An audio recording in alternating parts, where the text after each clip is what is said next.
Je pense que vous l'aurez compris, l'Apple Watch est un produit très particulier pour moi. J'ai la série 5 au poignet depuis janvier et pourtant j'ai pas réussi à faire une vidéo dessus, tout simplement parce que j'ai trop de réflexions dessus. C'est un produit particulier, intime puisqu'on l'a toujours sur soi, dont le sens est assez difficile à saisir et qui est issu d'une catégorie de produits qui m'est personnellement assez chère. Bref, j'étais un peu intimidé à l'idée de développer une réflexion là-dessus parce que j'ai simplement trop de pensées qui me viennent sur ce sujet, mais je me suis fait violence pour écrire ce script. Dans les faits, après 6 mois, l'Apple Watch a su trouver sa place dans mon quotidien, c'est sans doute la meilleure montre connectée par ailleurs, et pourtant, quand bien même ce serait la meilleure, elle va peut-être pas assez loin dans son concept pour être véritablement indispensable. Allez, vous regardez Night Tech, c'est Thomas, et aujourd'hui on teste enfin l'Apple Watch série 5 et plus généralement l'Apple Watch. Alors pour commencer, c'est assez marrant parce que autant je ne m'imagine pas ne pas porter mon Apple Watch au quotidien, autant quand on m'a demandé à quoi elle me sert, j'ai presque eu un petit peu de mal à répondre. C'est vrai, sur la page produit de l'Apple Watch, Apple met en avant monts et merveilles, un vaste écosystème d'applications, des fonctionnalités infinies, mais dans les faits,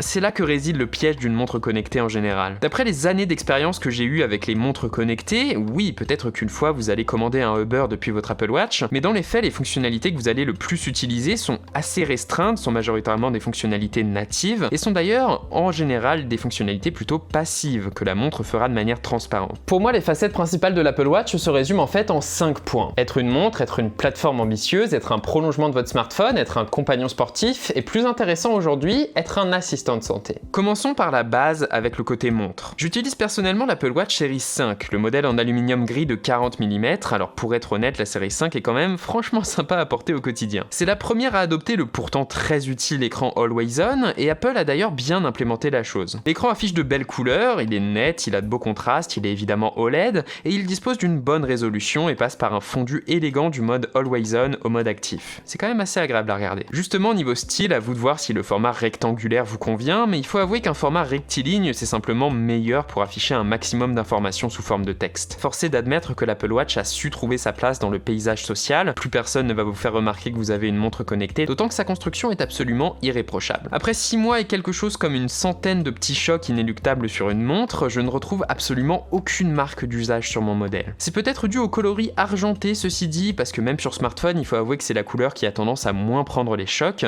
mais bon. Ce bon feeling se poursuit d'ailleurs dans les moyens d'interaction proposés par la montre, son bouton latéral est tout ce qu'il y a le plus ordinaire, il a un écran Force Touch qui est sensible à la pression, chose qui est franchement sympa, et surtout sa couronne à retour haptique est parfaitissime. Il faut l'essayer pour le comprendre, mais actionner la couronne déclenche des petits clics à la fois sensibles et audibles, ce qui est un détail, mais ça joue énormément dans le plaisir qu'on a à interagir avec la Watch. Ces méthodes d'interaction se combinent à la partie plateforme électronique et logicielle de l'Apple Watch pour lui fournir une expérience qui lui est propre, à la manière de ce que l'iPhone représente pour le marché des smartphones. Prenons la partie électronique déjà, qui est assez caractéristique de cette position. Aux commandes de la Watch, on retrouve un SoC Apple S5 qui contient une puce 64 bits à 2 cœurs et 1 Go de RAM. Cette partie électronique totalement propriétaire joue beaucoup sur ce qui fait que l'Apple Watch est unique au sein du marché. Apple a pu lui-même mettre au point une puce suffisamment efficace et économe pour faire tourner WatchOS. Notez d'ailleurs que justement les acteurs les plus intéressants entre guillemets sur le marché des montres connectées sont ceux qui intègrent toute la conception matérielle. Côté software, WatchOS est ici présenté dans sa version 6, j'ai pas installé la 7 étant donné qu'on peut pas downgrade pour être honnête. Oui, l'expérience est très fluide et agréable, oui les cadrans personnalisables mais au nombre limité sont sympas, oui les animations de WatchOS sont réglées au diapason, ce qui est cool, mais justement, ce genre de petites touches n'est pas permis uniquement par le software mais par son accord avec les capacités de la montre, ici permises par la puce S5. Au fil des mises à jour de WatchOS 6, l'autonomie de ma série 5 s'est améliorée assez considérablement en fait, jusqu'à me permettre de tenir facilement entre 20 et 30 heures d'utilisation modérée. Ça va énormément varier en fonction de si vous êtes actif ou non, de si vous interagissez avec vos notifications ou non, mais globalement c'est assez correct, il faut juste se souvenir de la recharger à peu près tous les jours, ce qui peut être assez dérangeant pour beaucoup de personnes. C'est correct, mais ça veut aussi dire que l'Apple Watch est un appareil supplémentaire à recharger tous les jours, à vous de voir si vous êtes ok avec ça. Dans les interactions au quotidien, cet accord entre hardware et software se traduit par une fluidité irréprochable. L'Apple Watch est capable d'un véritable multitâche, ce qui est impressionnant, on parle d'une montre quand même, d'un passage rapide entre les applications, elle est globalement dépourvue de bugs, de lag et de frustration,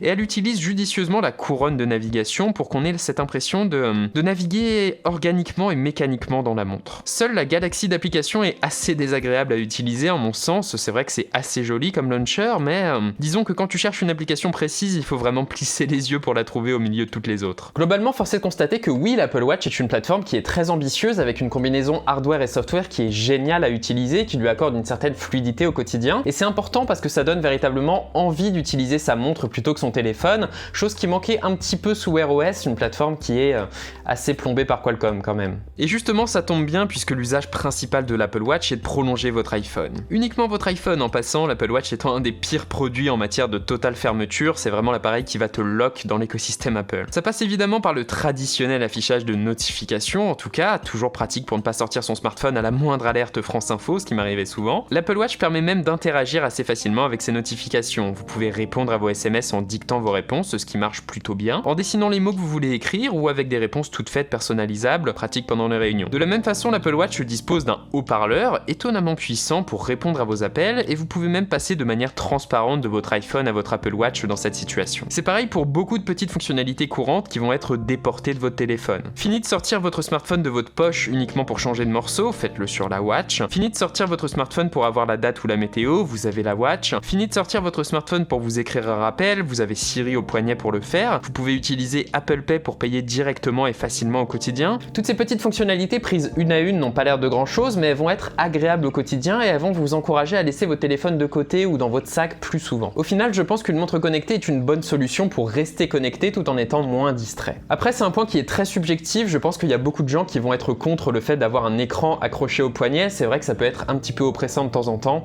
à vous de voir. Pour moi, même si ces fonctionnalités sont de l'ordre de l'agréable et de l'appréciable au quotidien, ce ne sont pas elles qui maintiennent l'Apple Watch à mon poignet, ce sont plutôt les fonctionnalités liées au sport et au fitness. Si vous êtes abonné à Nightech depuis longtemps, vous savez que j'ai une certaine passion pour le running, et donc avoir une montre dotée d'un GPS pour traquer mes sorties, c'est vraiment la fonctionnalité indispensable qui me fait avoir une smartwatch. À ce petit jeu, l'Apple Watch est assez douée, elle réussit même à traquer fidèlement mes séances de vélo d'appartement et de tapis de course en intérieur, ce qui est assez impressionnant à la fois en termes de dépenses caloriques que de kilomètres parcourus d'ailleurs, c'est assez rare, bien joué à Apple. Chose que je trouve assez importante par ailleurs, il faut souligner qu'Apple met un point d'orgue à offrir le suivi d'un maximum de sports, ce que je trouve cool, tout le monde ayant son petit sport favori. Plus globalement, l'Apple Watch a cela de génial qu'elle ne suit pas uniquement votre activité sur les pistes, mais également dans la vie de tous les jours. Si comme moi vous avez une approche du sport qui est davantage liée à votre santé et à votre forme qu'à vos performances, c'est cool de pouvoir intégrer le suivi de son activité au quotidien, d'intégrer votre marche quotidienne, ce genre de choses. Rarement un appareil ne m'aura autant motivé à me lever régulièrement par ailleurs. Compléter mes cercles est devenu une obsession pour moi, même si j'ai laissé mon objectif d'activité assez bas histoire de pas me pousser vers le surentraînement pour être honnête. Et il faut bien avouer que se lever 12 heures par jour est devenu totalement addictif. En ce sens, c'est vrai que l'Apple Watch a effectivement amélioré ma santé quelque part. Un autre truc génial avec l'Apple Watch, c'est qu'effectivement c'est une montre connectée, mais c'est également un très bon iPod en fait. Quand j'ai acheté la montre, je m'attendais à avoir quelque chose comme 8 Go de stockage, mais non, l'Apple Watch Series 5 propose 32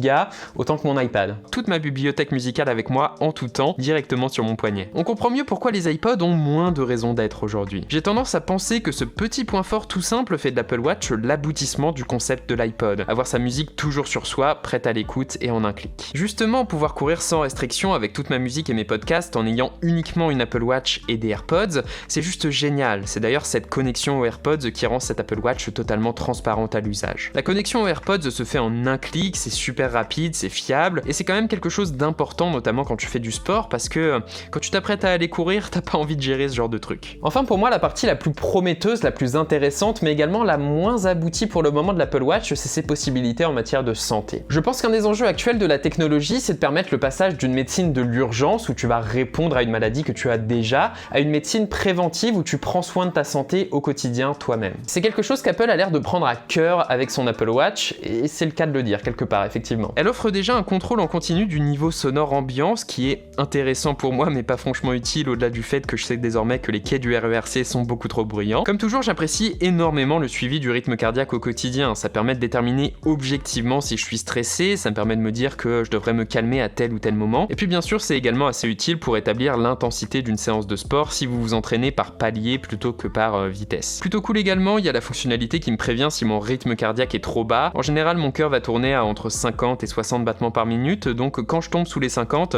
c'est qu'il est vraiment temps que je me relève. En termes de santé, bien sûr, c'est ce suivi qui vous prévient si vous faites de la tachycardie, si votre cœur bat trop vite, ou de la bradycardie, si votre cœur bat trop lentement. Ce sont des symptômes de maladies qui peuvent potentiellement être très graves. C'est quand même rassurant d'avoir quelque chose qui en prend soin directement sur vous. Puis bien sûr, toujours dans le cardiovasculaire, l'Apple Watch propose un électrocardiogramme à une dérivation. L'objectif, c'est ici de détecter une éventuelle arythmie, ce qui, si vous avez entre 20 et 30 ans, est relativement improbable, rassurez-vous. Le truc, c'est qu'en utilisant ce genre d'outil, vous allez faire vous-même le suivi de votre santé au quotidien et vous allez pouvoir surveiller d'éventuelles évolutions. Ce n'est pas pour rien que l'application Apple Health ressemble davantage à un carnet de santé qu'à autre chose. C'est ce que c'est. Utiliser des outils comme l'Apple Watch vous aide non seulement à garder la forme, mais ça vous permettra également de voir l'évolution de votre santé cardiovasculaire pour éventuellement détecter une tendance négative et prévenir l'apparition de problèmes en fait, de ne pas avoir à répondre à d'éventuelles maladies. De bien belles choses que l'on entrevoit avec cette montre qui pourrait éventuellement vous aider d'ores et déjà, mais qui reste relativement sous-exploitée ici. La simple et bonne raison pour ça, c'est qu'il existe de nombreux autres facteurs que votre rythme cardiaque et une éventuelle arythmie en matière de santé.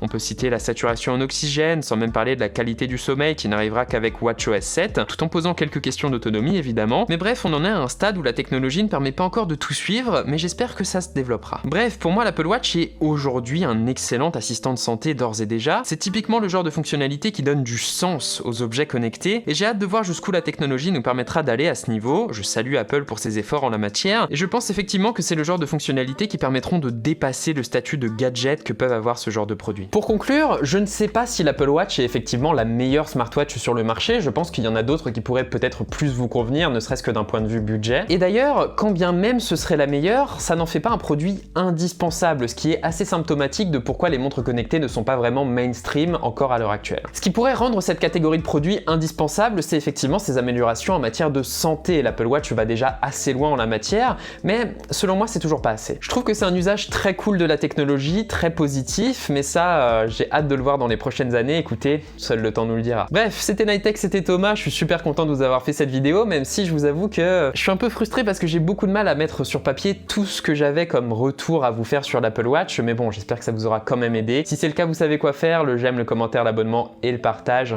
Ça fait grandir notre toute petite chaîne et c'est toujours aussi sympa de le voir. Je vous en remercie sincèrement. Et moi je vous dis à la prochaine tout simplement. Allez, salut.